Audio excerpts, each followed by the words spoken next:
Yo, what's going on everybody? Chadley here, and today we had a hot fix that was actually pretty good and introduced a lot of good changes, but most importantly, it introduced the Mongol rocket launcher.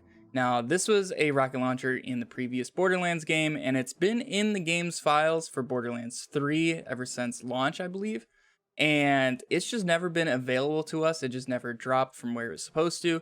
But now that is the case. It is dropping from Thunk and Sloth and Conrad's hold. Right here, you guys can see me getting this exact one to drop out of them. This was actually the first one I have gotten to drop out of them. So that was really cool to see. I got a Fire Phase Slam version, and it is almost 20k damage, which seems a little low for a Mayhem 10 rocket launcher for the most part. And I've only seen a couple others that are like maybe 21,000 or something. If you guys have ones that are higher than that, let me know in the comments down below. I'm kind of curious what the damage range is for it. Also, if you guys need help getting this rocket launcher, go ahead and go down in the description, join our Discord. We have trading sections, and there's going to be people trading these like crazy in there. So definitely go into that if you need help getting the version that you need. But otherwise, we're going to go ahead and run through Athena's. I'm just on a Phase Slam Amara right now, kind of focused around rocket launchers, just messing around, having fun. And we're just going to be using an Old God with Shock and an It's Piss with bonus Incendiary, a Phase Zerker that's not going to help us out, and we have a Cut Purse Launchpad. It is going to help us a little bit with the AoE damage, but we're not using like a Pearl or anything like that, so this is just going to be the Mongol. So we're going to see how this does against mobs here on Athena's, and then we'll switch over to Graveboard and see how it does for bossing, because this would not work well on Trunt. So right here, we can see it has a very interesting fire pattern. It's the same as kind of the old games. If you guys don't know what it does though, basically when you shoot it, there's going to be a main rocket that spawns all these little rockets in front of it.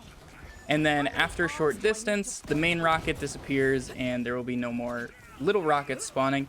So it is definitely one of those guns where you need to find kind of the sweet spot. So like all these guys who are rushing me right now, it's really tough to kill them because I am way too close to them. But once you kind of give yourself some distance between them, you're good to go. So it's definitely not bad at all for mobbing. This is a flamethrower heavy right here.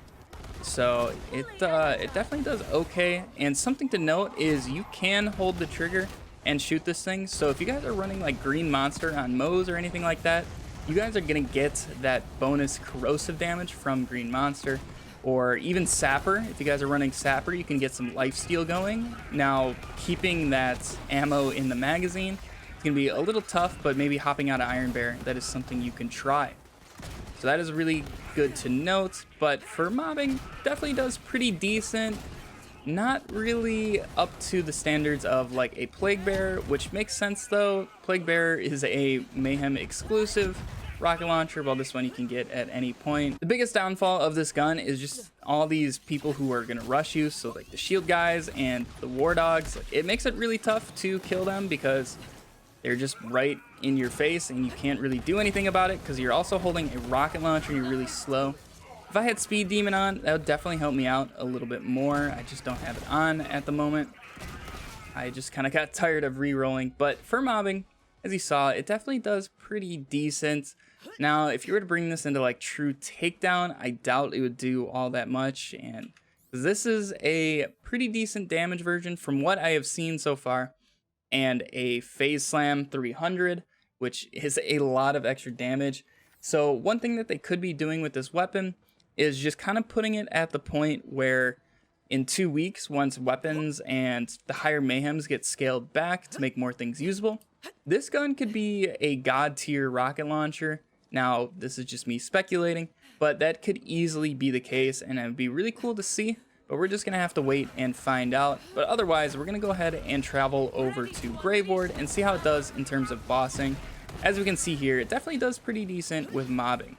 So we made it over here to Graveboard, and all I did was switch out our shield for a shield with bonus radiation on it. Everything else is the same. So let's go ahead and see how this performs. I'm going to try to get as close as I can. I'm going to pull this out so I can run a little bit faster. Use our action skill. I'm going to aim a little bit above because it definitely kind of struggles in terms of accuracy. This goes kind of in a random pattern. But that definitely was not bad. For one little clip, we got half his health gone. Now, I would expect a little bit more from a Mayhem 10 rocket launcher, but like I said, maybe they are planning to kind of balance this in the future in terms of the scaling that's to come. And right here, it does not work too great on his head. Otherwise, we're just going to keep spamming this away and see if just kind of shooting is going to be enough to kind of kill him here. And as long as we're aiming around that crit spot, we can hit a good number of them. I'm sure Flak and Zane could probably one-shot Grave Ward with this weapon given the right anointments and builds. But I think as a Mara right now, we are not going to be one-shotting this man anytime soon with the Mongol. Maybe with like a spiritual driver type phase slam setup, you maybe could if you shot at the hand. But I haven't really tried, and I don't really use the driver, so I'm not really going to attempt. And he pulled that hand away there right before those last couple rockets hit, but that should finish him up on this rocket right here. So for bossing, it's really not that great in terms of Amara, but like I was just saying, Zane and Flak, definitely give it a shot with certain bossing builds. It could definitely do the job in my opinion. But yeah, guys, that's overall my thoughts and opinions on this weapon. If you guys enjoyed the video, make sure to leave a thumbs up on it to let me know. If you guys want to see more Borderlands content, make sure to hit that subscribe button. Like I said at the start of the video, if you guys need help getting this weapon or any weapons for that matter, definitely go down in the description, join the Discord. There's tons of trading chats going on, especially for consoles. Those are usually popping off, so definitely check that out. But have a fantastic day, and I'll catch you all in the next video. See ya.